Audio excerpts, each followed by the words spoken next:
ওজন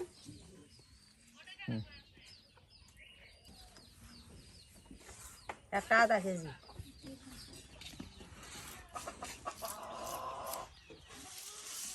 নানি আজকে তো অনেক মাছ নিয়ে বসে গেছেন গো। আধা কেজি হয়ে যায়, বেশি আধা কেজি। বাহ, অনেক বড় বড় মাছ গো।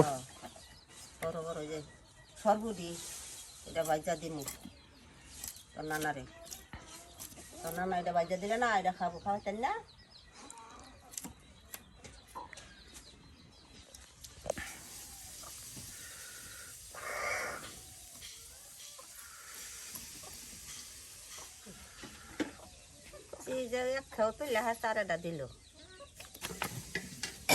এইখানে আবার কাটা মারবে তেলাপি।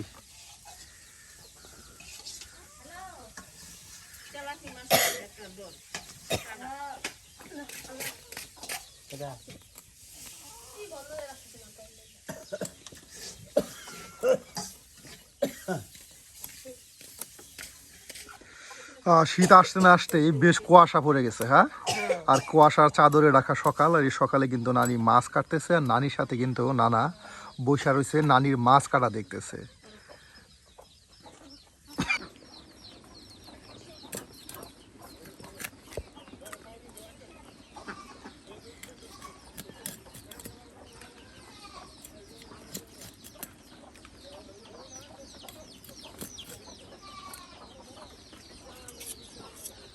এইগুলা দিয়ে করে মাছ ধর।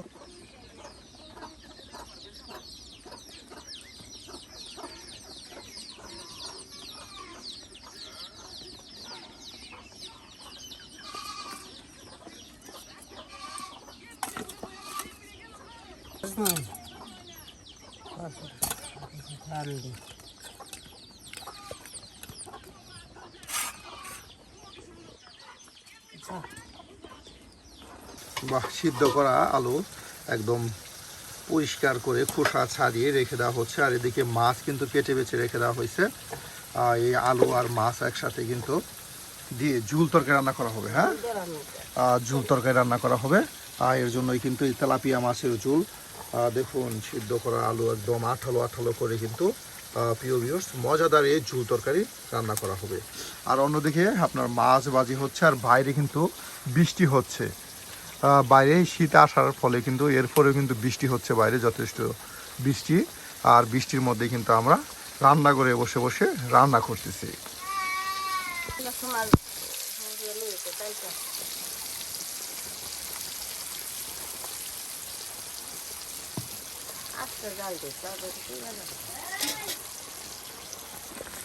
প্রচণ্ড ধোঁয়া আর বাইরে বৃষ্টি, আর সব মিলিয়ে কিন্তু এক অন্যরকম পরিবেশে কিন্তু আজকে রান্নাবান্না করা হচ্ছে। দেখুন, নানি কিন্তু নানার জন্য কত বড় সরপুঁটি মাছ ভেজে নিচ্ছে। নানার প্রিয় মাছ, মাছ ভাজা, আর নানি কিন্তু মাছ ভাজা করে নিচ্ছে।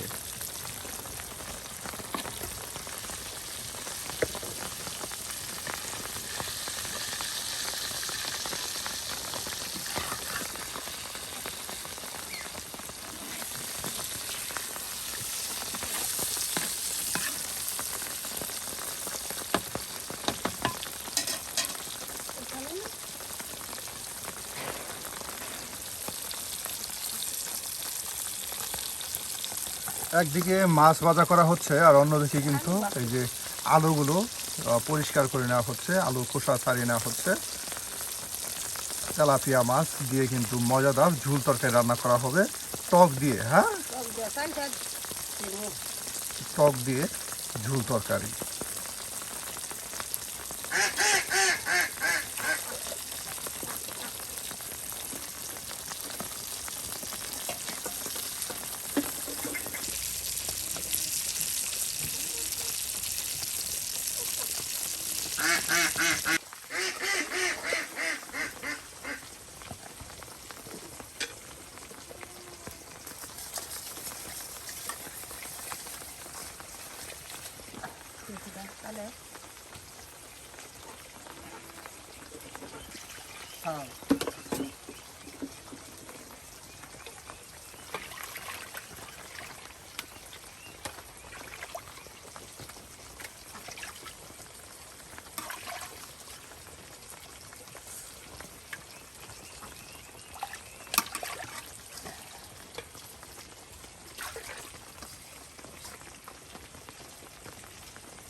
লাল দগ্ধ হয়ে ভাজলাম। হ্যাঁ, হুম। এই যে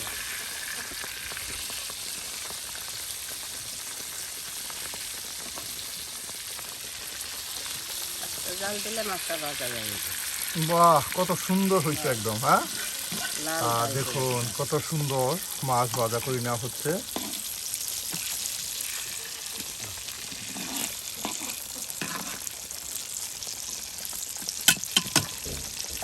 ভাড়া নাইকা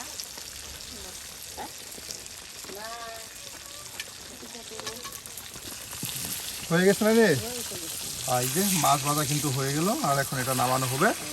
আর এরপর আপনাদেরকে তৈরি করে দেখানো হবে চালটার টক দিয়ে তেলাপিয়া মাছের ঝুল তরকারি।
বাহ, পেঁয়াজ কুচি করে নেওয়ার পর এখন কিন্তু রসুন দিয়ে সুন্দর করে বাগার দেওয়া হচ্ছে। দেখুন পেঁয়াজ রসুন সব কিছু দিয়ে বাগার দিয়ে একসাথে কিন্তু সেই মাছগুলো কষিয়ে নেওয়া হবে।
বাহ, কষানো হয়ে গেছে।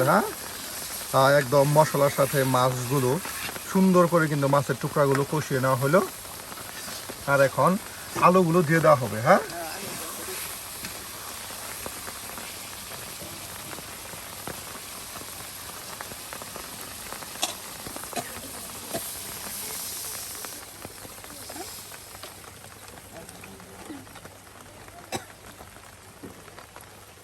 এখন আলু খাওয়া যায় না।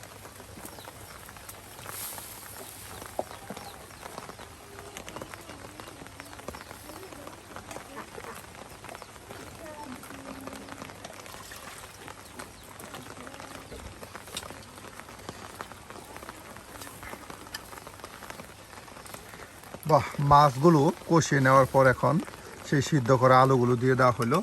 আর আলু মাছ সব একসাথে মিক্সড করে নিয়ে বেশ কিছু সময় জাল করলেই কিন্তু রান্না হয়ে যাবে ঝুল তরকারি। আর এখানে দেওয়া হবে চালটার টক।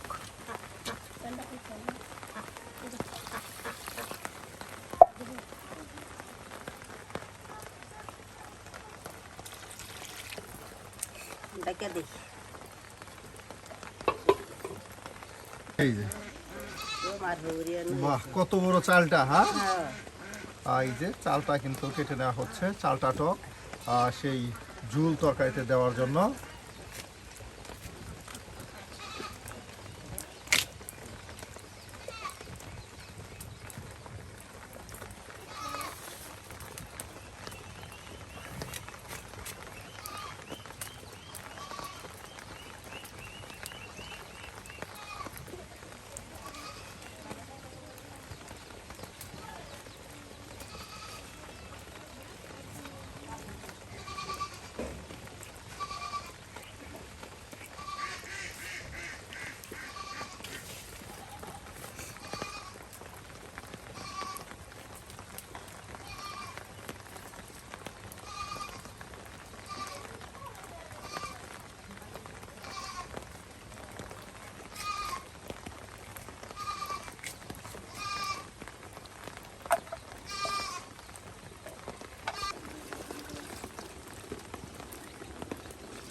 বাহ, একদম টক বগে উঠতেছে। হ্যাঁ, আর এখন এই যে চালটার টকগুলো দিয়ে দেওয়া হবে। দেখুন,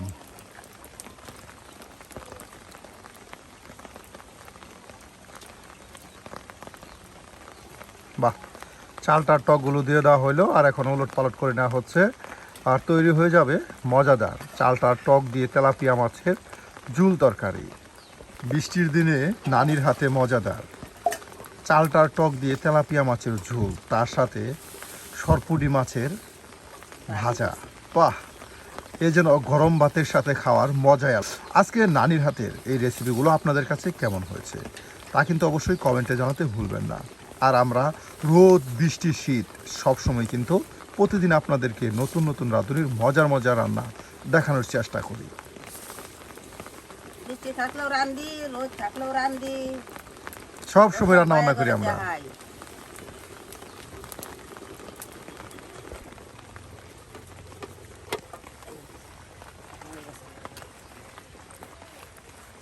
বাহ, দেখুন কত সুন্দর কালার আসছে, তার সাথে টকবগে উঠতেছে। হয়ে গেছে না রে? হয়ে গেছে। বাহ, হয়ে গেছে নানির হাতের একদম সকাল সকাল বৃষ্টির দিনে শীতের কুয়াশার চাদরের সকালে টক ঝোল তরকারি। এই যে এটা এখন নামানো হচ্ছে। বাহ, একদম সাজিয়ে গুছিয়ে রেখে দেওয়া হলো। আর এখন গরম ভাতের সাথে খাওয়ার মজাই আলাদা। নানি, আজকে আসি। টাটা, বাই বাই, ডেকে দেই। এই যে একটা মাছ ভাজলাম তোর নানা নাই তো, দেখছ? হ্যাঁ, সরপুরিটা এই